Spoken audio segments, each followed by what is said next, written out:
They looked at her as if she had wandered into a place not meant for people like that. A plain white t-shirt, faded jeans, a pair of worn-out shoes, and it only took 3 seconds for them to judge her entire worth as a human being. Beverly Hills Lux Autos, a place where a single car could cost as much as a penthouse, and a single glance could make you feel small. She walked into the showroom like anyone else, calm, composed. She didn't glance up at the cameras, didn't hesitate at the door. She simply walked straight up to the front desk. She knew exactly what she wanted. An Azure Coupe, midnight blue, limited edition. A gift for her sister, who had just survived 3 rounds of chemotherapy. Not to impress anyone, just a heartfelt thank you. But she didn't even get the chance to speak. Derek Sloan, showroom manager, all-polished suit and razor-sharp smile, stopped her cold with a sentence colder than the air conditioning. "Ma'am, these cars aren't for window shopping. The starting price is $350,000. I'm afraid you'd be more comfortable at the used car lot down on Main Street." He said it softly enough not to be called rude, but loud enough for everyone nearby to understand. "She doesn't belong here." A few customers turned to look. A young staff member stifled a laugh. She stood still. No reaction, no bowing her head, no arguing, just the faint press of her lips. Then she nodded, turned, and walked out, as if she hadn't just been dismissed in a room full of judging eyes. They didn't know. The woman they had just humiliated was Emily Harper, founder of the charitable foundation that had transformed the lives of over 70,000 children with disabilities, and the wife of David Harper, a man who could buy out the entire showroom without ever leaving his home. But she wasn't going to respond with money. She didn't need to prove anything. All she needed was a plan, and one good reason to come back. Late afternoon in Bel Air. The sun slipped behind the tall trees, casting golden light across the glass walls of the Hilltop estate. Emily returned home in silence. The gates opened automatically, and the Range Rover glided over the gravel path, as if it sensed its owner was carrying a heavy weight inside.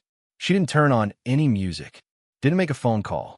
The entire ride home, Emily sat upright, hands resting lightly on the steering wheel, her gaze distant.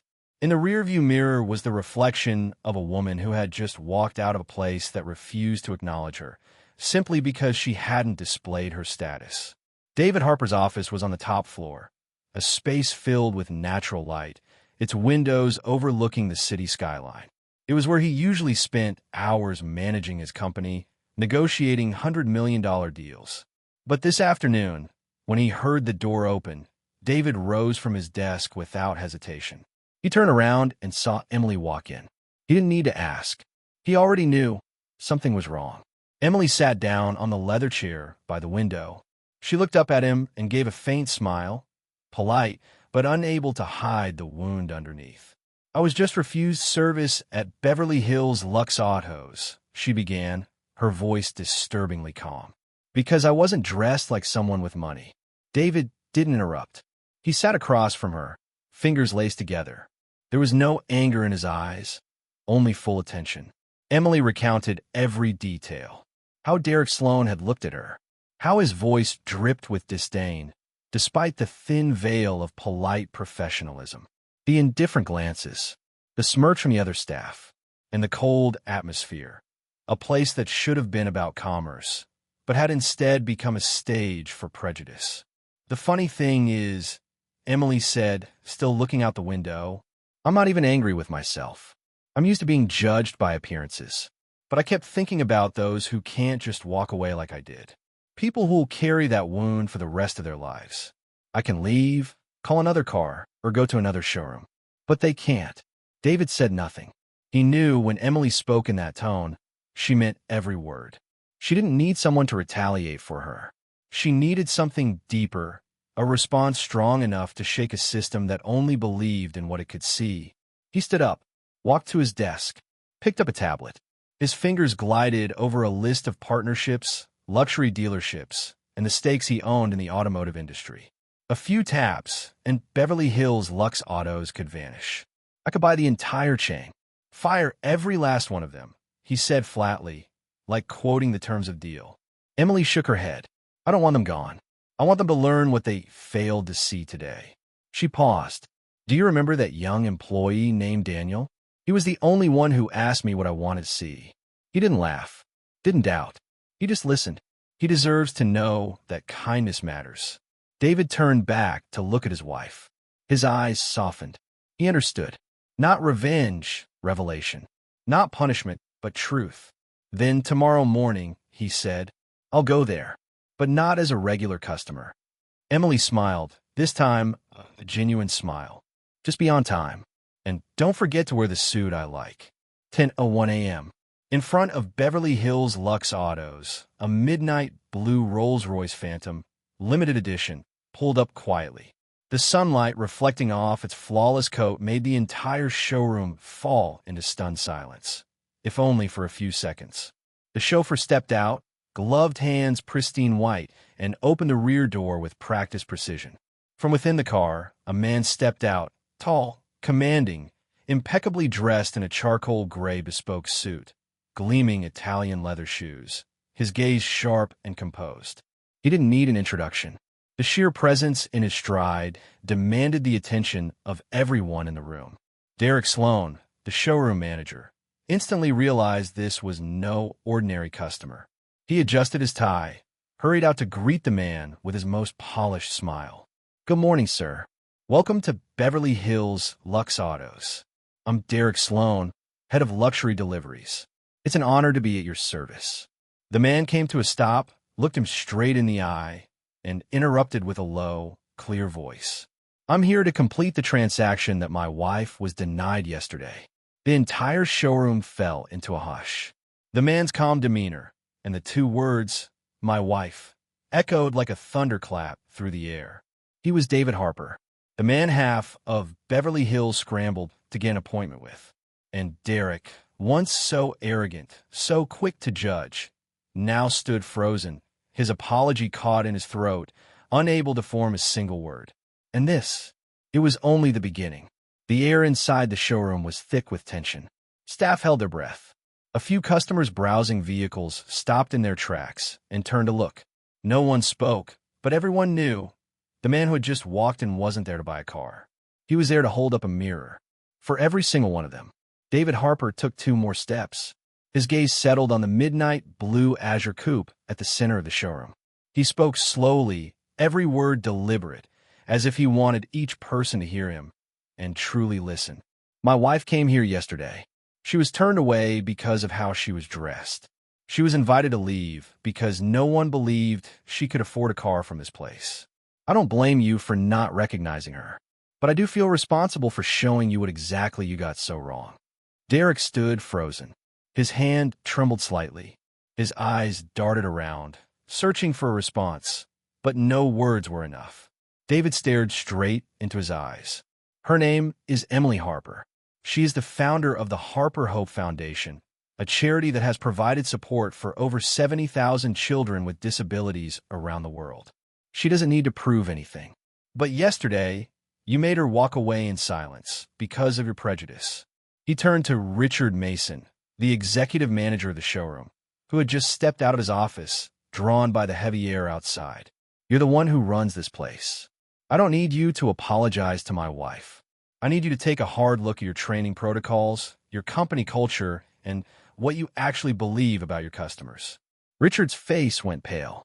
Before he could open his mouth, David stepped forward again, his voice dropping but firm, charged with weight. I will purchase this vehicle, but that's not all. I'm now considering moving all of our vehicle procurement contracts elsewhere. And I want to know, after what happened yesterday, can I trust a system like yours to do business the right way? At that moment, Daniel, the young employee who had shown Emily the only sliver of respect the day before, quietly stepped forward from the back. He spoke slowly. Mr. Harper, yesterday, I had the chance to meet your wife. She never mentioned who she was. She was incredibly humble. I'm sorry I couldn't do more. David gave him a slight nod. You did enough. Because you listened, and you didn't judge. The showroom was dead silent. No one dared to breathe too loudly. The truth had been named. And from that moment on, Beverly Hills Lux Autos would never be the same again. The air was taut, like a tightly stretched string. Richard Mason still hadn't spoken a word. Derek stared at the floor, all trace of arrogance drained from his face. Every eye in the room was now fixed on David Harper, not because of his wealth, but because of how he was forcing them to confront themselves. David turned his gaze to the car in the center of the room. "I'll purchase this Azure," he said, "just as my wife intended to yesterday. But that's only the beginning. We're in the process of building a vocational training center for youth with disabilities. And I'm looking for a mobility partner who can support that mission. The contract could be worth millions of dollars. But after what happened here, I have to ask myself, are you even capable of standing beside a cause that is meaningful?" The question wasn't meant to be answered. It was thrown directly into the conscience of everyone present. David paused, then spoke more slowly, deliberately. "I don't want you to apologize to my wife. I want you to learn what you failed to see yesterday. Kindness doesn't need designer labels. Worth isn't found in logos. And a customer should never have to prove they deserve respect." He turned to Derek. "I'm not asking you to quit your job. But if you truly want to keep doing this work, start over. Learn from people like Daniel. And from the lesson you were given yesterday." The room fell into a deeper silence. No more words were spoken, but something in the air had shifted, a quiet awakening, a change that needed no noise to make itself known. David gave a small nod, then turned and walked away. He didn't come here to win. He came so they could learn. And that lesson, no one in that showroom would ever forget. Derek Sloan didn't go home after his shift that day. He stayed behind in the office, alone, in the silence of a showroom that had already closed its doors. A copy of the contract David Harper had referenced still sat on the desk, and signed. The ceiling lights reflected off the glossy surfaces of the luxury cars. But for the first time, Derek felt like nothing more than a shadow drifting through that world. 13 years in the business had taught him to judge customers by the watches they wore, the bags they carried, the shoes on their feet. He used to take pride in his ability to read someone in just a few seconds. But today, just one person, one sentence, had brought that entire system crashing down. He remembered the look in Emily's eyes the day before. Not angry, not defiant, just quiet, a gaze so still it made you ashamed of yourself. And today, her husband had turned that look into a mirror and held it right in front of him. Derek stood up. He walked slowly past the rows of cars, stopped at the exact spot where Emily had pointed at the Azure coupe the day before. He placed his hand on the hood, gently, almost like an apology. No one witnessed that moment. But for Derek, it was the first time in his life he truly understood. Serving someone doesn't begin with a price list. It begins with an unjudging gaze. The next morning, as the other employees arrived, they found Derek already standing by the entrance. He didn't give orders. He didn't make speeches. He simply handed each person a sheet of paper. Special meeting at 9 a.m. On how we look at a human being. No one said a word, but everyone understood. Derek Sloan was relearning, bit by bit, day by day, through the kind of listening he had forgotten for years. And that was where real change began. A week after the encounter with David Harper, the showroom held a full staff meeting. There were no slides, no sales figures read aloud, just one large screen displaying a single question. Who are we serving? Derek stood before the team for the first time, without a tie, without his usual notebook. He was no longer the cold, calculated manager. He was a man relearning how to be decent. This past week, he began, I watched every moment of our security footage, not to find fault in anyone, but to observe how we treat customers with our eyes, our gestures, our smallest attitudes. And I realized the difference doesn't lie in the value of the car, but in the worth of the person standing in front of us. He paused. A few employees lowered their heads. Daniel sat in the front row, his gaze quiet and warm. We're starting over. Beginning next week, I'm proposing a community outreach initiative where each of us will have the opportunity to volunteer at the Harper Hope Foundation, the organization founded by Mr. Harper's wife. I'll be the first to sign up. The room went silent. But this time it wasn't tense. It was thoughtful. A young female employee softly raised her hand. And if I want to sign up too, can I? Derek smiled, a smile that for the first time, wasn't meant to sell anything. We'll go together. The next morning, dressed in a simple volunteer uniform, Derek walked into the Harper Hope Foundation for the very first time. He was assigned to the Adaptive Sports Center, where children in wheelchairs, with fragile limbs and bright eyes, would teach him more than any management manual ever could. A boy named Lucas, born with paralysis in his left arm, tugged at his sleeve and handed him a ball. "Try throwing this, but with your left hand, like me." Derek fumbled to comply. The ball sailed off wildly. Lucas burst out laughing. The whole court echoed with laughter. And in that moment, Derek knew. This was the first time he had ever been truly accepted. Not for his title, but for his sincerity. That afternoon, he sat down and hand-wrote a letter to Emily Harper. Not a letter of apology, but a letter of gratitude. Because of her, he'd been given the chance to start over. From the one place that truly mattered. How to see a human being. 2 months later, Beverly Hills Lux Autos was completely transformed. Not in paint color or a new sign, but in the atmosphere within. Every glance, every handshake, every greeting now carried a sincerity that was once rare. Daniel had been promoted to head of customer care. Derek was no longer the kind of manager who only reminded people of quotas. He was the man who, every morning, spent 10 minutes talking with the staff. Not to supervise, but to listen. The showroom still sold luxury cars, still closed high-value deals. But what brought customers back was the feeling that they were welcomed as human beings, without ever needing to prove anything. One Friday afternoon, Emily Harper returned, this time with her sister. The two walked into the showroom as any ordinary woman might. Jeans, button-down shirts, no designer bags. But this time, they were greeted with warm eyes and smiles free of judgment. Derek was the first to approach. He didn't say much. Just, "Welcome back, Miss Harper. We're honored to assist your sister today." Emily's sister beamed as she stepped into her dream car. Daniel handed her the keys with both hands, as if giving something far greater than a material gift. After the handover, just as Emily was about to leave, Derek stepped forward with a small envelope. "From all of us at the showroom," he said, "this is our new commitment, not just to our customers, but to the values the Harper Hope Foundation has inspired in us." Inside was a written pledge to train all staff in bias-free communication, to build a recurring volunteer program with Harper Hope, and to expand employment opportunities for qualified individuals with disabilities. Emily looked around the room one more time. The cars were the same, but the light had changed, not from the ceiling, but from the hearts that had learned to see beyond appearances. "No one forced you to change," she said gently. "But thank you for choosing the kinder path." She turned and walked out into the golden sunset. The evening breeze stirred gently. Behind her stood a showroom reborn. Ahead of her was a world desperately in need of more places like this. Because the true worth of a person can never be measured by what they wear, but by how they treat those with less power when no one is watching. Have you ever been misjudged or misjudged someone yourself? Share your story, because maybe that's how the world learns to be better.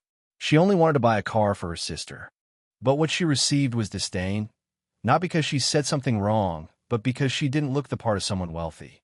She walked out in silence, but that silence triggered a shockwave that the entire showroom never saw coming. And then her husband arrived. He didn't yell. He didn't slam the table. He simply said, "I'm here to complete the transaction my wife was denied." That one sentence froze the entire room. Not because he was a billionaire, but because he made them reflect on how they had treated a human being. But the story doesn't end there, because a real lesson only begins when someone is willing to learn. And Derek Sloan, a man who once thought he could size up any customer, was now standing in the middle of a sports court for disabled children, holding a ball in his left hand, just like a boy had asked him to, not because he had to, but because for the first time, he truly wanted to understand. So what makes someone like Derek change? What makes a showroom that once thrived on prejudice start over with the word respect? And most importantly, did they truly change from within? Or was it just a new layer of polish hiding the same old bias? Stay with us, because what comes next won't just surprise you. It may make you question how you've judged others, too. A confession from a man who once got it all wrong. I used to think I was good at reading people. Over a decade in luxury car sales taught me to look at someone's shoes, their watch, the way they walked through the door, and decide if they were worth my time. Then one day, a woman walked in. White t-shirt, old jeans, calm eyes. I judged her within the first 3 seconds. I didn't say anything rude, but my eyes did. I politely showed her out. Politely, but cruelly, and I thought I was right. Until the next day, her husband walked in. He didn't threaten, didn't raise his voice. He simply said, "I'm here to complete the transaction my wife was denied." In that moment, every layer I'd built of being in control, confident, successful, started to crack. I saw myself through their eyes. Not angry eyes, but the eyes of two people who understood how easy judgment can make the world smaller and colder. But instead of breaking me, they gave me a chance. They didn't demand an apology. They let me discover what needed to change. They didn't make me pay. They let me choose my own way forward. And I am more grateful for that than any forgiveness they could have spoken. Because of them, I walked in a Harper Hope Foundation, not as a manager, but as a human is learning to listen again. Because of them, I finally understood. No one has to look the part to be treated with kindness. I used to be the example of superficiality. Thanks to them, I'm learning to become proof that people can change. And if you're listening to this, please, don't judge me by who I was. Judge me by the path I'm on. A path made possible by one right look, one silent opportunity, and one act of true compassion. Have you ever walked into a place and felt instantly unwelcome? Because of your clothes, your car, or simply because you didn't fit someone's idea of wealth? Some looks may seem harmless, but they can leave wounds that never speak out loud. And some people, just because they don't match a standard, they are ignored, dismissed, or treated like they don't deserve to be seen. The story you're about to watch isn't just a wake-up call on how society judges worth. It's a journey of repair, relearning, and redemption within a system once proud of filtering customers. A woman was turned away, not because she couldn't afford the car, but because she didn't look rich. But what those employees didn't know was that she had nothing to prove. She stayed silent, but strong enough to make an entire industry take a long, hard look at itself. Because the next day, her husband showed up, not for revenge, but to teach a lesson in kindness, with a calmness that could chill the air. The lesson is simple and painfully true. The value of a person isn't found in their wallet or wardrobe, but in how they live, how they love, and how they treat those with less power, especially when no one's watching. This is not a story about money or status. This is a story about dignity, about transformation, and about how a heart is willing to change, can open doors to an entirely different future. We invite you to stay, to feel every moment of this journey. And if this story moved you, if you've ever been misjudged, or looked down on just for how you looked, comment below. I deserve respect. Don't forget to like and share this video to spread compassion. Subscribe to Toch Story so you don't miss the next heartfelt story. Because sometimes, the right story at the right time can change a perspective, a life, or even a generation shaped by silent prejudice.